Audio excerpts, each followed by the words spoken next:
தமிழ்நாட்டில் இரட்டை இலை போட்டியிடுவது போன்ற மாயையில் பாஜக போட்டியிடுவதாக தமிழ்நாடு காங்கிரஸ் கமிட்டி தலைவர் செல்வ பெருந்தகை தெரிவித்துள்ளார். திருப்பெரும்புதூர் தொகுதிக்குட்பட்ட நந்தம்பாக்கம், சிறுகளத்தூர் உள்ளிட்ட பகுதிகளில் காங்கிரஸ் வேட்பாளர் செல்வ பெருந்தகை மதசார்பற்ற முற்போக்கு கூட்டணி கட்சி நிர்வாகிகளுடன் திறந்தவெளி பரப்புரை வாகனத்தில் வீதி வீதியாக சென்று தீவிர வாக்கு சேகரிப்பில் ஈடுபட்டார். அப்போது பொதுமக்கள் அவருக்கு உற்சாக வரவேற்பு அளித்தனர். அப்போது பேசிய அவர், வட மாநிலங்களில் பெண் பிள்ளைகள் படிக்கக்கூடாது, நல்ல உடை அணியக்கூடாது என்று அடித்து விரட்டும் பாஜக கும்பல் தமிழ்நாட்டிற்கு வந்துள்ளதாக குற்றம் சாட்டினார். தமிழ்நாட்டில் இரட்டை இலை போன்ற மாயையில் பாஜக போட்டியிடுவதாக செல்வ பெருந்தகை தெரிவித்தார்.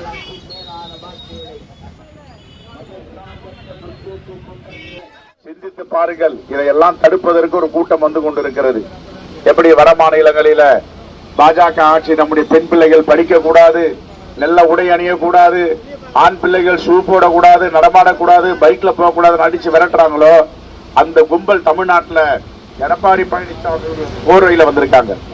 எல்லாரும் நிற்பாங்க. இங்க வந்து ரெட்டையெல்லாம் நிக்கல, அது ஒரு மாயை, பிஜேபி இருக்கிறது.